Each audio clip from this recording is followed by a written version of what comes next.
padrão, emendar uma atividade na outra, uma distração na outra, um relacionamento no outro, qualquer coisa para não ter que encarar o próprio silêncio. A verdade é que a gente colocou um estigma enorme sobre estar só.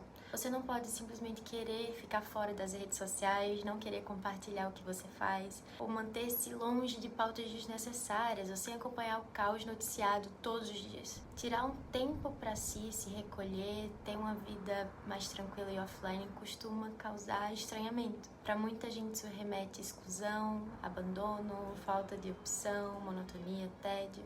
E talvez até exista tédio, monotonia ou falta de opção.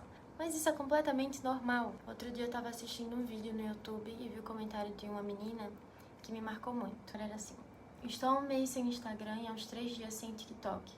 O que mais me choca é que eu não sei do que eu gosto. Ficava quase 8 horas por dia no celular e agora simplesmente não sei o que fazer com todo esse tempo que tá sobrando. Sinto que se tento fazer algo como ler ou jogar, não consigo por mais de meia hora, porque o prazer que isso me dá é menor e menos frenético. Sinto que não me conheço.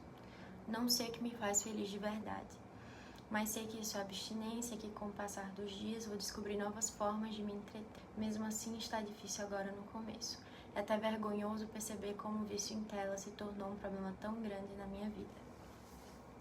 Bem, esse é o comentário que resume a realidade de muita gente, mas que poucas pessoas vão estar dispostas a se abrir, a se expor e admitir isso. No mundo digital, a sabotagem da autenticidade acontece quando a gente passa a adotar os mesmos gostos que o algoritmo nos entrega. O feed diz o que a gente deve vestir, comer, ouvir, ler e até como falar. Então, quando nos desconectamos, a angústia não vem apenas do tédio, surge uma crise de identidade. Se eu não estou performando pro grupo, quem eu sou?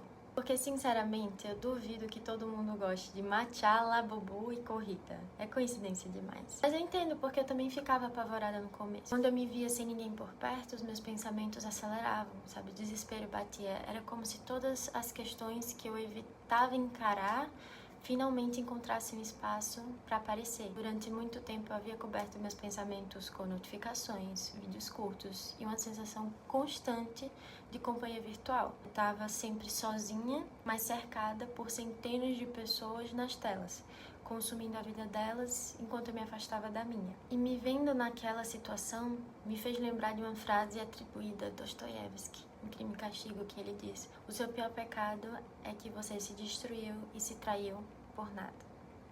Pois é um baita de um choque de realidade, mas tudo isso tem solução, sabe? Com o tempo eu fui experimentando e aos poucos eu descobri que estar sozinha não é necessariamente algo melancólico, nem triste. Querer coisas diferentes das outras pessoas também não é errado. O problema é que muita gente não está disposta a sentir a angústia da separação. Mas para pensar, por que agir de forma diferente exige tanto esforço mental?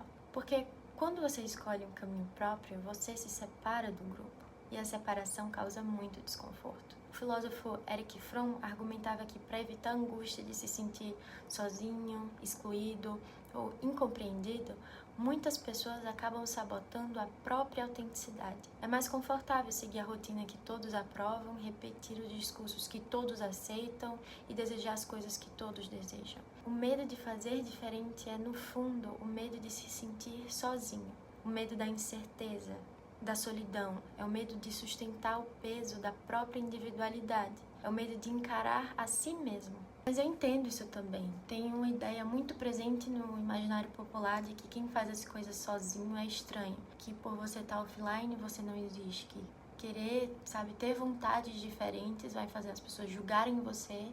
E o julgamento delas é a pior coisa que poderia acontecer, porque sair sozinho é sinônimo de fracasso social. Muita gente deixa de fazer o que realmente quer, se desmotiva, deixa de ir ao cinema, deixa de ir à praia sozinho, de fazer as próprias escolhas, porque imagina que todos estarão pensando: vixe, que coitado, não tem ninguém, sabe? Que as pessoas vão estar reparando e julgando.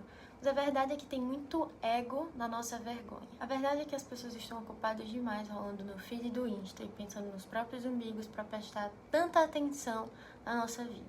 Aquela pessoa que cruzou com você na rua e te lançou um olhar assim de relance provavelmente vai esquecer do seu rosto em 10 segundos. Então, não, nós não somos tão memoráveis assim. Então, se eu quero muito ir a uma peça de teatro e eu convido uma amiga, Se ela não pode ir, eu compro meu ingresso e vou sozinha mesmo, porque a minha vontade e meu tempo também importam. E no fim das contas, a experiência continua sendo incrível. Parar de esperar pelos outros para viver o que você quer viver é uma das únicas formas de você descobrir quem você realmente é. Assim que você descobre os seus gostos, os seus interesses e aquilo que faz sentido para você de verdade. Não desperdice a única vida que você tem vivendo pela perspectiva dos outros, sabe? Você só tem essa, só essa. E ela é curta. Uma vida limitada. Aliás, tenta um exercício simples. Sai pra comer sozinho, sem o celular na mesa, sem fingir que tá respondendo alguém no WhatsApp, sem preencher cada segundo com TikTok. Só exista.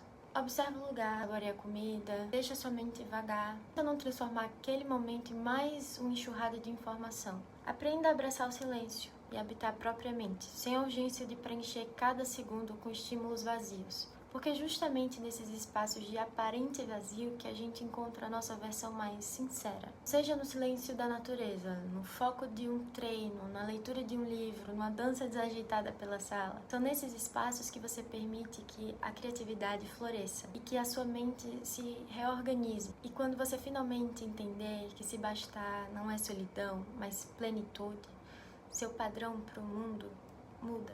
Você para de aceitar qualquer ruído, qualquer distração, qualquer presença apenas para preencher vazios emocionais. O autoconhecimento se torna um filtro natural contra esses ciclos repetitivos, sabe? Contra relações rasas e escolhas que nunca foram realmente suas. Você vai entender o que te faz feliz de verdade, qual o seu propósito, muitas vezes. Porque no final, ficar sozinho, aprender a ficar sozinho nunca foi sobre isolamento, mas sim sobre liberdade.